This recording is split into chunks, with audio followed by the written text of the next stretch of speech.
नमस्कार। आपके अपने YouTube चैनल हमारा राजस्थान में आपका स्वागत है। जो हमारा टॉपिक चल रहा था वो था राजस्थान निशुल्क और अनिवार्य बाल शिक्षा का अधिकार नियमावली 2011। उसमें हमने जो अध्याय 5 है वहां तक अध्ययन कर लिया था और आज हम अध्याय 6 का अध्ययन करेंगे। अध्याय 6।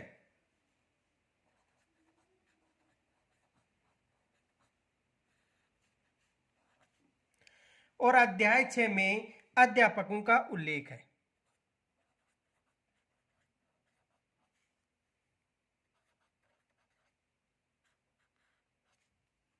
अब देखो अध्याय 6 की जो धारा है यानी धारा हमने 15 तक अध्ययन कर लिया था। अब धारा जो 16 है उसमें उल्लेख है। धारा 16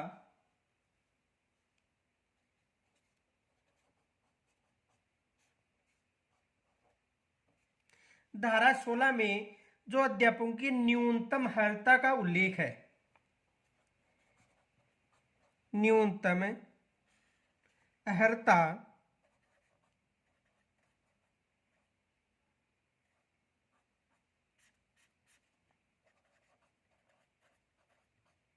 का उल्लेख है। यानी जो धारा 16 है उसमें जो अध्यापकों की न्यूनतम अर्हता का मतलब योग्यताओं का उल्लेख है। यानी अध्याय 6 में किसका उल्लेख है? अध्यापक का उल्लेख है और उनकी धारा 16 में न्यूनतम अर्हता का उल्लेख है। धारा 17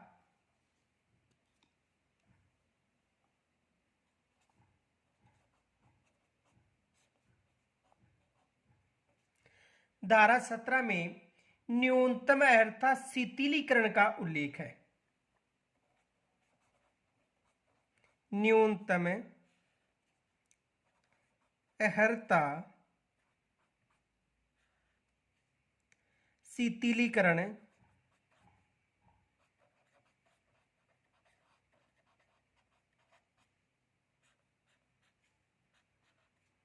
का उल्लेख है।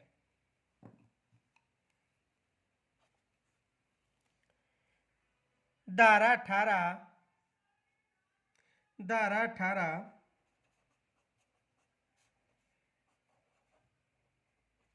और धारा 18 में जो न्यूनतम अर्हताओं को अर्जित किया जाने का उल्लेख है। न्यूनतम अर्हताओं को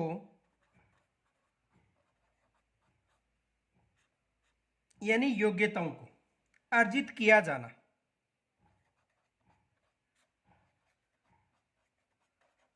अर्जित किया जाना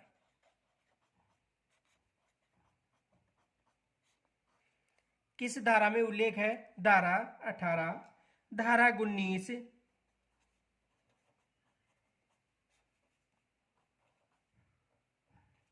धारा 19 में अध्यापकों के वेतन भत्ते सेवा के संबंध की जो शर्तें हैं उनका उल्लेख है। अध्यापकों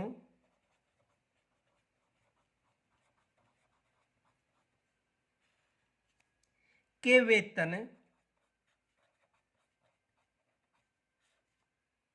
भत्ते सेवा के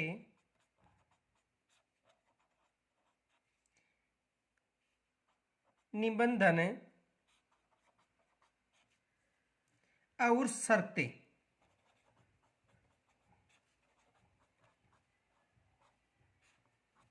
का उल्लेख किस धारा में है? धारा 19 में। एग्जाम में यहां से प्रश्न बनने की संभावना। देखो प्रश्न क्या बन सकता है।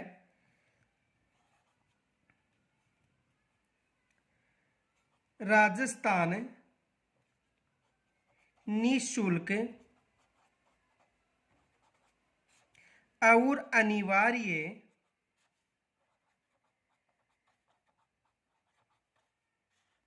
बाल शिक्षा का अधिकार नियमावली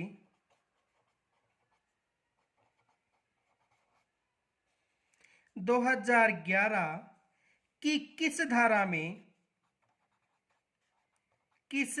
में अध्यापकों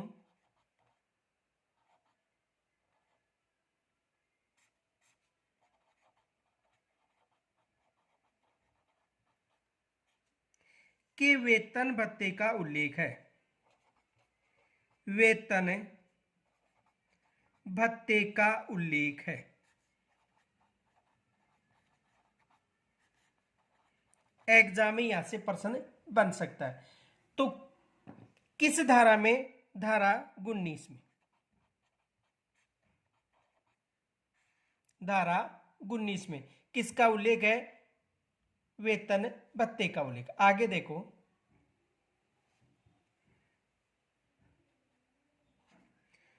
धारा 20 और धारा 20 में अध्यापकों द्वारा अनुपालन किए जाने वाले कर्तव्यों का उल्लेख है। अध्यापकों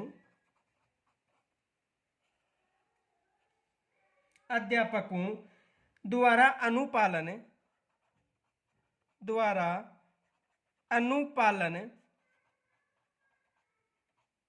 यानी अध्यापकों के द्वारा अनुपालन किए जाने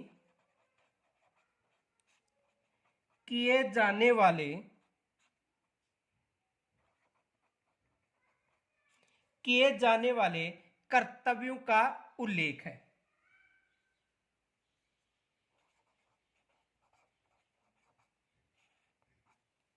यानी धारा 20 में अध्यापकों द्वारा अनुपालन किए जाने वाले जो कर्तव्य हैं उनका उल्लेख है।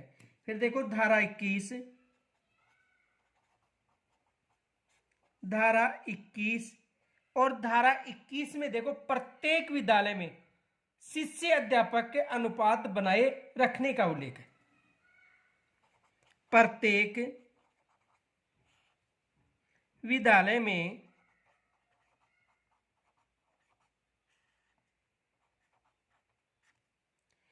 शिष्य अध्यापक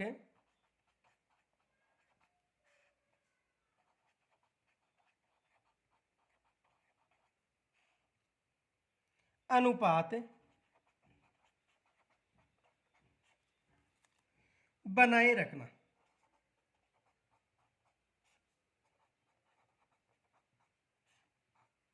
किस धारा में उल्लेखित है? धारा 21 में। आगे देखो,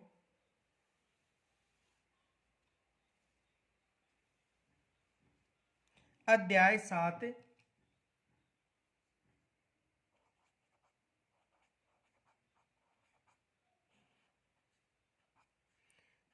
और अध्याय 7 में किसका उल्लेख है?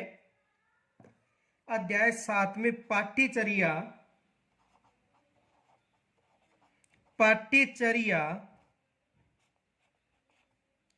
और प्रारंभिक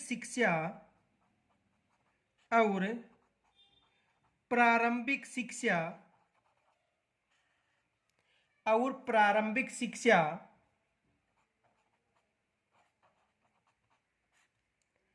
का पूरा होना किस अध्याय में उल्लेखित है? अध्याय 7 में। आगे देखो, जो अध्याय 7 है यानी पाठ्यचर्या और प्रारंभिक शिक्षा का पूरा होना। अब देखो इसकी धारा जो 22 है उसमें उल्लेख है। धारा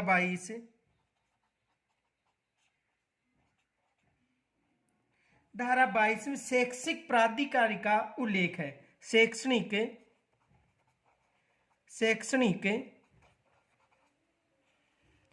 प्राधिकारी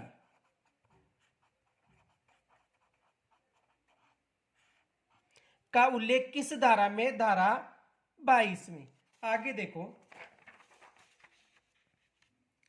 धारा 23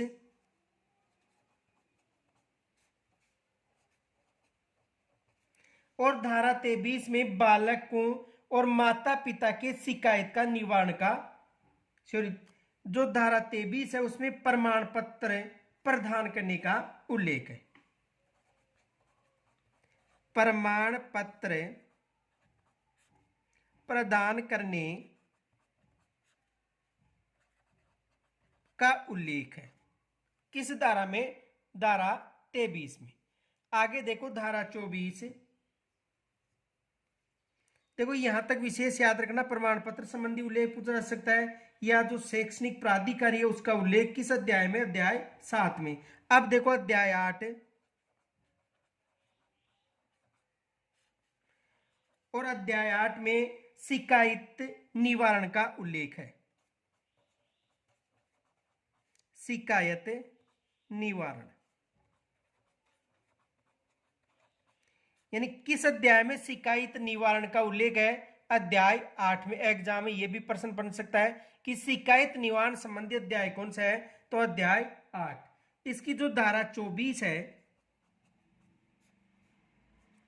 धारा 24, तो धारा 24 में अध्यापकों के लिए शिकायत निवारण पत्र का उल्लेख है। अध्यापकों के लिए शिकायत निवारण पत्र, शिकायत निवारण पत्र का उल्लेख है। यानी धारा जो 24 है उसमें अध्यापकों के लिए शिकायत निवारण पत्र का उल्लेख है। फिर देखो धारा 25, धारा 25 और धारा 25 में बालक और माता पिता के शिकायत निवारण का उल्लेख है। यानी बालकों,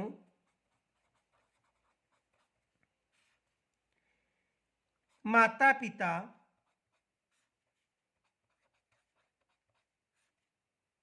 की शिकायत का निवारण, की शिकायत का निवारण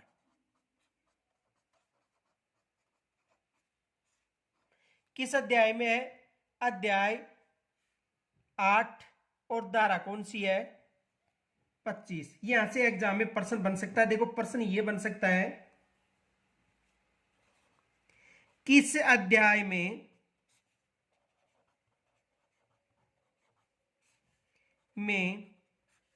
शिकायत निवारण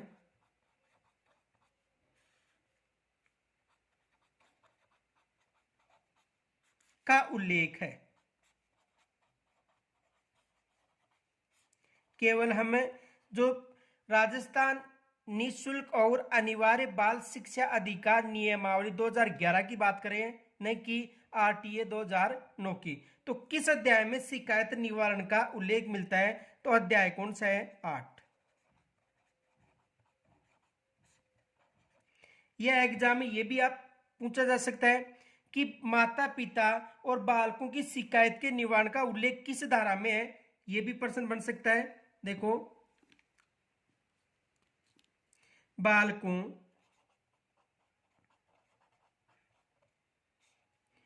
या माता पिता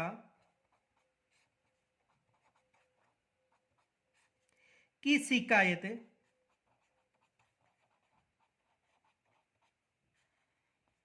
के निवारण का उल्लेख किस धारा में है?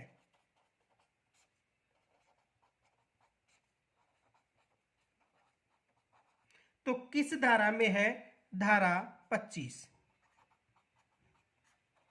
ये भी एग्जाम में प्रश्न बन सकता है। आगे देखो अध्याय 9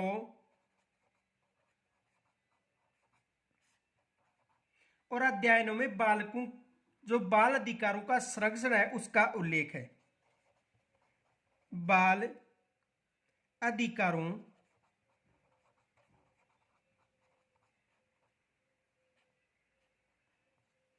का संरक्षण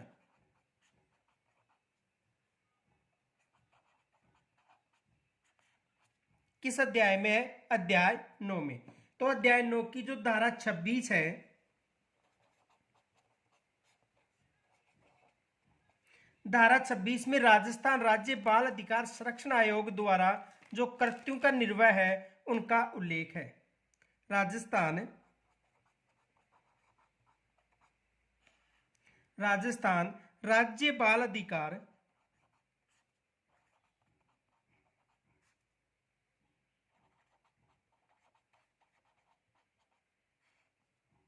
संरक्षण आयोग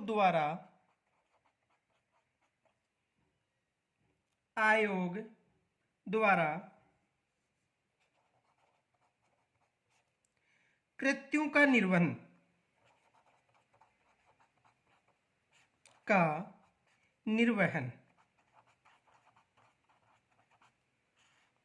किस धारा में है? धारा 26 में। आगे देखो धारा 27।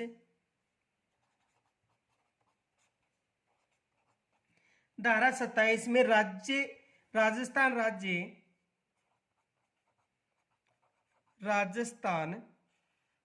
राज्य बाल अधिकार संरक्षण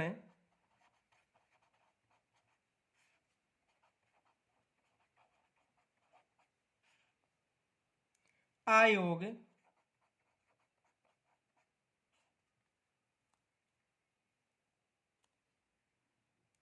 के समक्ष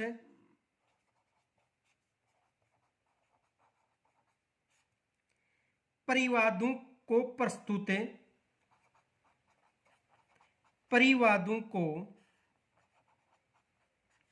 प्रस्तुत करने की रीति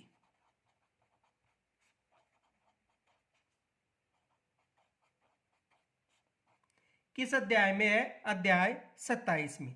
आगे देखो धारा किस में है? 27 में। आगे देखो धारा 28।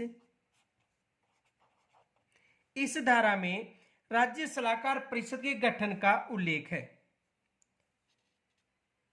राज्य सलाहकार परिषद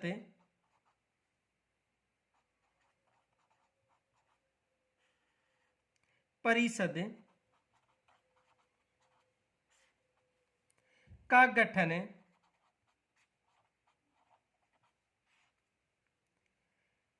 और उसके कृत्य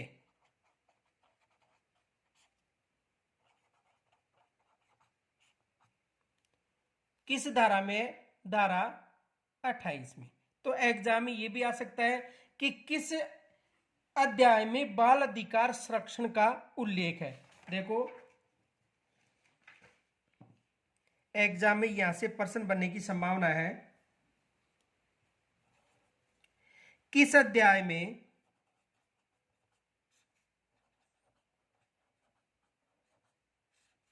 अध्याय में बाल अधिकारों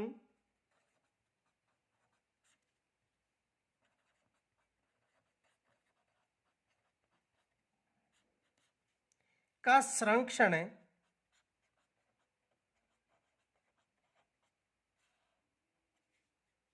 का उल्लेख है?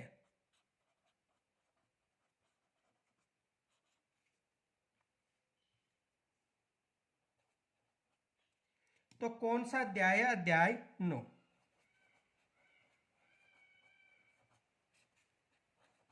कौन सा अध्याय है? अध्याय 9।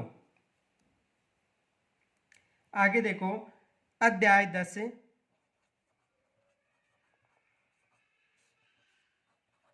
यानी प्रकरण। और इस अध्याय की जो धारा 29 है उसमें शंकाओं के निवारण का उल्लेख है। धारा 29 और इसमें शंकाओं का निराकरण का उल्लेख है।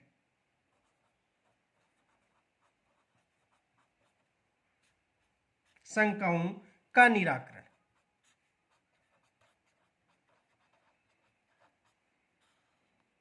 यहां से भी एग्जाम में प्रश्न बन सकता है। देखो प्रश्न ये बन सकता है,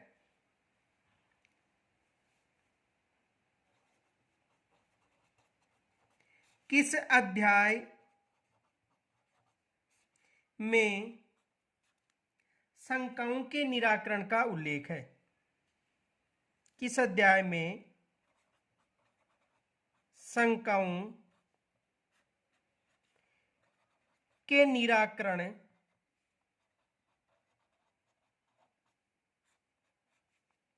का उल्लेख है।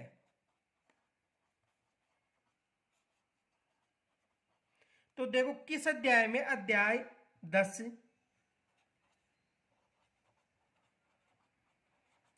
अध्याय कौन सा है 10 से, और इसकी धारा कौन सी है, धारा 29, इसमें इसका उल्लेख है।